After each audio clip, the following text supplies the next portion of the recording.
Film की शुरुआत में यह दिखाया गया है कि 2026 में एक बड़ी आर्थिक मंदी ने वैश्विक अर्थव्यवस्था को प्रभावित किया, जिससे लगभग सभी देशों पर असर पड़ा। इन देशों में से एक था यूनाइटेड स्टेट्स, जहां इस मंदी के परिणामस्वरूप भ्रष्टाचार और अपराध फैल गए। इस समस्या को हल करने के लिए राजनेताओं ने लोगों का ध्यान उनके आर्थिक संकटों से हटाने का तरीका खोजा। समाधान सरल था, ग्रैंड लॉटरी प्राइज। यह पुरस्कार एक बड़ा इनाम है जिसे कोई भी जीत सकता है यदि वे लॉटरी टिकट खरीदते हैं और जीतने के लिए भाग्यशाली होते हैं। हालांकि लॉस एंजलिस राज्य ने इस पुरस्कार के लिए एक अजीब प्रणाली लागू करने का फैसला किया। संक्षेप में, यह प्रणाली कहती है कि जिस दिन विजेता की घोषणा की जाती है, उस दिन शहर का कोई भी निवासी सूर्यास्त से पहले विजेता को मार सकता है। यदि वे ऐसा करते हैं तो वे पुरस्कार जीतते हैं और हत्या के लिए प्रोसिक्यूशन नहीं किया जाएगा। लेकिन अगर विजेता को सूर्यास्त के 1 मिनट बाद मारा जाता है तो हत्यारे को सजा दी जाएगी और उसे कुछ भी नहीं मिलेगा। इस खेल में एकमात्र शर्त यह है कि हत्या के लिए कोई फायर आर्म्स की अनुमति नहीं है। अब हम 2030 के वर्ष में लॉस एंजलिस में जाते हैं, जहां हम वर्तमान में एक लॉटरी विजेता को देखते हैं जो लोगों से बचने की कोशिश कर रहा है ताकि कोई उसे सूर्यास्त से पहले मार न सके। भागते समय वह कुछ लोगों का सामना करता है, इसलिए वह उनसे जमकर लड़ता है और सभी को हरा देता है। फिर वह भागता रहता है जब तक कि वह छिपने के लिए एक घर में प्रवेश नहीं करता। यह घर एक दयालु दादी और उनके पोते द्वारा बसा हुआ है। हालांकि दादी उतनी दयालु नहीं है जितनी वे दिखती हैं। वह एक बंदूक निकालती है, लेकिन यह गोलियां नहीं चलाती क्योंकि यह पहले ही बताया गया है कि यह निषिद्ध है। इसके बजाय यह एक कील चलाती है जो यदि किसी के सिर में लग जाए तो उसे तुरंत मार सकती है। इस हथियार का उपयोग करके दयालु दादी विजेता को मार देती हैं। इस प्रकार नई लॉटरी विजेता बन जाती हैं। विशेष बल आते हैं और एक समाचार एंकर जॉनी के साथ, जो तुरंत दुनिया को घोषणा करता है कि यह दादी नई लॉटरी विजेता है। अब हम एक लड़की केटी किम की ओर बढ़ते हैं, जो एक बस में एक नए घर की ओर जा रही है जहां वह रहेगी। केटी आज ही लॉस एंजलिस आई है अपने अभिनेत्री बनने के सपने को पूरा करने के लिए। केटी बस में एक बूढ़ी औरत के बगल में बैठी है जो उससे बात करना शुरू करती है और उसे जानने की कोशिश करती है। हालांकि जब वह औरत बस से उतरती है तो केटी को पता चलता है कि उसकी घड़ी चोरी हो गई है। वह औरत एक चोर थी। कुछ समय बाद केटी उस घर पर पहुंचती है जहां वह एक कमरा किराए पर लेगी। मकान मालिक एक थोड़ी पागल लड़की है जिसका नाम शेडी है। जब शेडी केटी को वह कमरा दिखाती है जिसमें वह रहेगी, तो केटी यह देखकर चौंक जाती है कि यह बहुत गंदा है और विज्ञापन में दिए गए विवरण से मेल नहीं खाता। शेडी स्वीकार करती है कि वह नकली विज्ञापन पोस्ट करती है ताकि लोग आकर्षित हों, क्योंकि अगर वह गंदे कमरे की असली तस्वीर पोस्ट करती तो कोई नहीं आता। इसके बावजूद केटी घर में रहने का फैसला करती है। थोड़ी देर बाद शेडी का मंगेतर डीजे आता है। उसका नाम डीजे इसलिए है क्योंकि वह वास्तव में एक डीजे के रूप में काम करता है। डीजे भी शेडी जितना ही पागल है, लेकिन केटी परवाह नहीं करती और सोने चली जाती है। अगले दिन केटी जागती है क्योंकि छत से पानी टपक रहा है और समस्या यह है कि पानी ने उसके सभी कपड़े खराब कर दिए हैं। अब उसे अभिनय के लिए एक महत्वपूर्ण ऑडिशन में जाना है, इसलिए वह शेडी को बुलाती है और कुछ कपड़े उधार लेने के लिए कहती है। शेडी $40 के लिए सहमत होती है, हालांकि कपड़े बहुत गंदे हैं। केटी उन्हें पहनती है और ऑडिशन के लिए जाती है। जब केटी पहुंचती है तो वह निर्देशक से मिलती है और एक दृश्य पढ़ने के लिए एक कागज निकालती है। लेकिन आश्चर्य यह है कि वह शेडी के कपड़ों से एक लॉटरी टिकट निकालती है जिसे उसने किराए पर लिया था। यह टिकट उन्नत है और कृत्रिम बुद्धिमत्ता के साथ काम करता है, इसलिए यह केटी की एक तस्वीर लेता है और उसे इतिहास के सबसे बड़े लॉटरी पुरस्कार के लिए एक ड्रा में प्रवेश करता है जिसकी कीमत $3.6 बिलियन है। लेकिन केटी को इस पुरस्कार के बारे में कोई जानकारी नहीं है, इसलिए वह टिकट को अपनी जेब में रखती है और दृश्य का प्रदर्शन करती है, लेकिन यह निर्देशक को प्रभावित नहीं करता। फिर यह घोषणा की जाती है कि केटी ने लॉटरी जीत ली है। उस क्षण अराजकता फैल जाती है क्योंकि कई लड़कियां जो ऑडिशन के लिए आई थीं, ऑडिशन को भूल जाती हैं और केटी पर हमला करना शुरू कर देती हैं ताकि उसे मारकर पुरस्कार जीत सकें। केटी भागने में सफल होती है और एक जगह छिप जाती है जो एक कराटे प्रशिक्षण हॉल निकलती है, लेकिन वहां हर कोई भी पुरस्कार चाहता है, इसलिए वे उस पर हमला करना शुरू कर देते हैं। कोई केटी को मारने की कोशिश करता है, लेकिन दूसरा व्यक्ति हस्तक्षेप करता है ताकि वह उसे मार सके। यह बार बार जारी रहता है जब तक कि कोई अंततः केटी पर नियंत्रण पाने में सफल नहीं हो जाता और उसे मारने वाला होता है। लेकिन इससे पहले कि वह ऐसा कर सके, विशेष एजेंट नोएल दृश्य पर आता है, उस व्यक्ति को मारता है और केटी को खींच लेता है। नोएल एक विशेष एजेंट है जो किसी भी व्यक्ति के लिए काम करता है जो पुरस्कार जीतता है, उन्हें मृत्यु से बचाने के लिए 10% पुरस्कार के बदले। जबकि नोएल उन लोगों से निपट रहा है जो केटी को मारने की कोशिश कर रही हैं। वह उससे बात करना शुरू करता है, अपना परिचय देता है और उससे एक अनुबंध पर हस्ताक्षर करने के लिए कहता है ताकि वे एक साथ काम कर सकें। केटी सहमत होती है और अनुबंध पर हस्ताक्षर करती है। उस क्षण से नोएल का काम केटी को सूर्यास्त तक मृत्यु से बचाना होता है और केटी को उस जगह से भागने में मदद करता है, लेकिन कई लोग केटी को मारने के प्रयास में उनका पीछा कर रहे हैं। इन क्षणों के दौरान केटी नोएल से पूछती है कि क्या हो रहा है और नोएल उसे पुरस्कार की कहानी समझाता है, कैसे उसने गलती से इसे जीत लिया और अब हर कोई उसे मारने की कोशिश कर रहा है। वह उसे यह भी बताता है कि अब मृत्यु से बचने का एकमात्र तरीका है कि वह मजबूत रहे और सभी से भागती रहे जब तक कि सूर्यास्त न हो जाए या खेल को पूरी तरह से छोड़ दे और वापस ले ले। वह शहर छोड़ने पर वापस ले सकती है।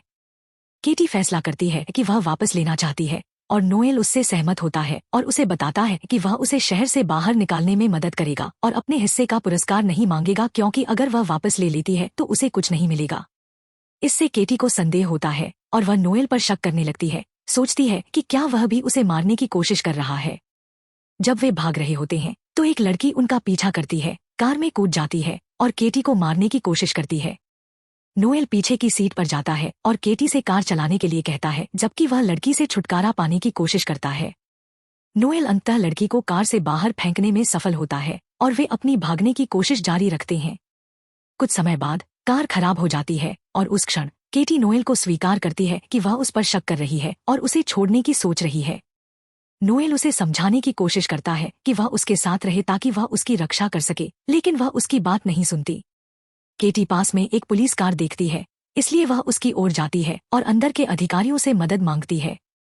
लेकिन नोएल उसे चेतावनी देता है कि वह भूली है, क्योंकि अधिकारी भी उसे मारने की कोशिश करेंगे। एक अधिकारी एक टेसर निकालता है और केटी को उससे झटका देने की कोशिश करता है, लेकिन नोएल हस्तक्षेप करता है और उससे लड़ता है, जिससे केटी को भागने का मौका मिलता है। केटी भाग जाती है और छिपने के लिए एक मोम संग्रहालय में प्रवेश करती है। वहां वह संग्रहालय के गार्ड से मिलती है, जो जब यह जानता है कि वह केटी है, पुरस्कार विजेता, तो वह उसे मारने के बजाय उसकी मदद करने का फैसला करता है। लेकिन ज्यादा समय नहीं बीतता जब तक कि कई लोग वहां नहीं पहुंचते और कमरे का दरवाजा तोड़ने की कोशिश करते हैं ताकि वे केटी तक पहुंच सकें, जिनमें शेरी और डीजे भी शामिल हैं। जब शेरी देखती है कि मशीन गन कैली बेहोश है, तो वह उसे उठाकर स्विमिंग पूल में फेंक देती है। शेरी इस स्थिति का फायदा उठाती है और उससे कमरे का गुप्त कोड पूछती है और वह उसे तुरंत बता देता है। शेरी जल्दी से कमरे को खोलने के लिए जाती है। इस बिंदु पर नोएल कार्रवाई करने का फैसला करता है और लेविस नामक किसी को बुलाता है, उससे सभी उपस्थित लोगों के फोन हैक करने और उन्हें उड़ाने के लिए कहता है। लेविस ऐसा करता है और सभी फोन विस्फोटित हो जाते हैं, जिससे नोएल और केटी को भागने का मौका मिलता है। इसके बाद नोएल और केटी उन लोगों से मिलते हैं जो लेविस के लिए काम कर रहे हैं, जो उन्हें एक कंपनी के समान जगह पर ले जाते हैं। यहाँ लेविस खुद नोएल और केटी से मिलता है। यह पता चलता है कि लेविस नोएल की तरह ही काम करता है, लेकिन बड़े और अधिक प्रसिद्ध पैमाने पर।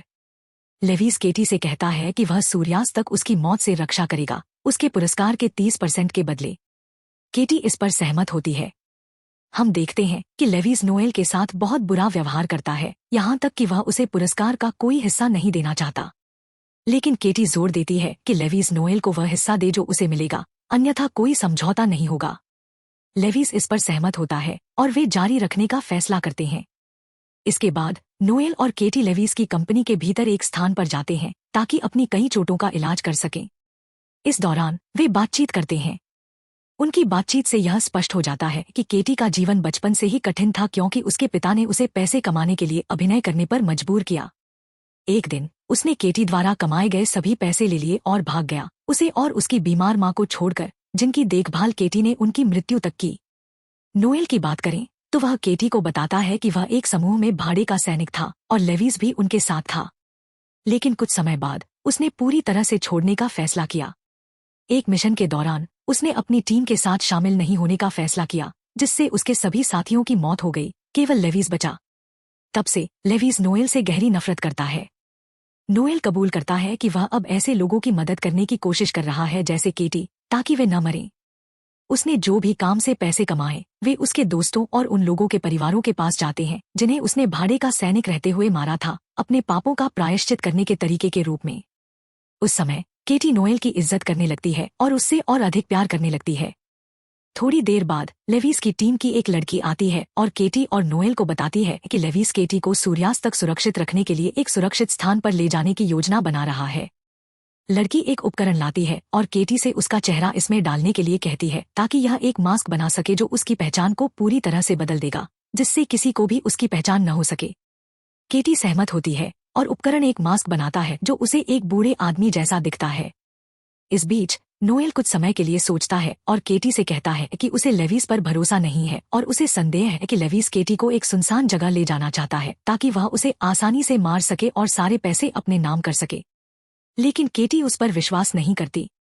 कुछ समय बाद लेविस केटी को लेने आता है और वह उसके साथ नोएल को गैरेज में ले जाता है। वहां लेविस केटी से कहता है कि वह एक कार में बैठे जबकि नोएल दूसरी कार में। उस समय केटी तुरंत महसूस करती है कि लेविस वास्तव में उसे मारना चाहता है जैसा कि नोएल ने सुझाव दिया था, इसलिए वह लेविस को मारती है और भागने की कोशिश करती है। उस समय कई लोग वहां पहुंचते हैं जो केटी को मारने की कोशिश कर रहे हैं, लेकिन कोई भी उसकी पहचान नहीं कर पाता क्योंकि उसने मास्क पहना होता है। केटी लेविस की एक कार लेती है और भाग जाती है। नोएल को लेविस और उसके आदमियों ने पकड़ लिया। बाद में लेविस केटी से वीडियो के जरिए संपर्क करता है, उसे दिखाता है कि उसने नोएल को अगवा कर लिया है। वह धमकी देता है कि या तो वह नोएल को मार देगा या केटी उसके पास आएगी और उसे मारने देगी। केटी फैसला करती है कि किसी भी कीमत पर नोएल को बचाना है, जैसे उसने दिन भर उसकी रक्षा की थी। थिएटर में जहां लेविस ने बैठक रखी थी, लेविस नोएल से बात करना शुरू करता है। यह खुलासा करता है कि अतीत में जब उनके सभी साथी मारे गए थे तो उसने उन्हें मारा था क्योंकि वह पैसे साझा नहीं करना चाहता था जो उन्होंने एक मिशन से कमाए थे। बेशक नोएल इस कबूलनामे से चौंक जाता है और लेविस से और अधिक नफरत करने लगता है। कुछ समय बाद केटी एक नील गन के साथ स्थान पर पहुंचती है और उसे अपने सिर पर रखती है। लेविस से कहती है कि अगर उसने खुद को मार लिया तो लेविस को कुछ नहीं मिलेगा। अगर वह उसे मारकर पैसे जीतना चाहता है तो उसे पहले नोएल को रिहा करना होगा। लेविस सहमत होता है और नोएल को खुद को आजाद करने के लिए चाबी देता है।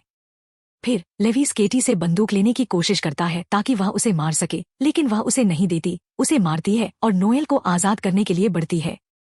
हालांकि वह समय पर नहीं पहुंचती क्योंकि कई लोग वहां पहुंच जाते हैं जो उसे मारने की कोशिश कर रहे हैं, जिनमें शेडी भी शामिल है जो केटी के साथ एक उग्र लड़ाई में लग जाती है। एक कठिन लड़ाई के बाद केटी शेडी को हराने में सफल होती है। इस बीच लेविस नोएल से लड़ता है जब तक कि उसके आदमी नहीं आ जाते और वह उन्हें नोएल को मारने का आदेश देता है, फिर केटी को मारने के लिए जाता है। इस क्षण में केटी छत पर चढ़ने का फैसला करती है ताकि पकड़ी न जा सके, लेकिन लेविस उसे पकड़ लेता है। अपनी चतुराई का उपयोग करते हुए केटी लेविस के साथ कुछ ग्रेनेड के पिन खींचती है, जिससे एक विस्फोट होता है जो आखिरकार लेविस को मार देता है जबकि केटी सुरक्षित रहती है। उस समय खेल के अंत का संकेत देने वाली एक सीटी बजती है क्योंकि सूरज ढल चुका होता है, जिससे केटी खेल के इतिहास में सबसे बड़ा पुरस्कार जीतती है। इसके बाद उद्घोषक जॉनी दृश्य पर आता है और व्यक्तिगत रूप से केटी को पुरस्कार देता है। केटी और नोएल अपनी उपलब्धि से बेहद खुश होते हैं। कुछ समय बाद दिखाया जाता है कि केटी और नोएल ने शादी कर ली है, जीते हुए पैसे से कई व्यवसाय शुरू किए हैं और बहुत खुशहाल जीवन जी रहे हैं। उन्होंने यह भी फैसला किया है कि अब कभी लॉस एंजलिस नहीं लौटेंगे, जो उन्होंने वहां अनुभव किया है। उसके बाद कहानी यहीं समाप्त होती है। इस वीडियो को देखने के लिए धन्यवाद। आपका समर्थन मेरे लिए बहुत मायने रखता है। कृपया लाइक और सब्सक्राइब करें।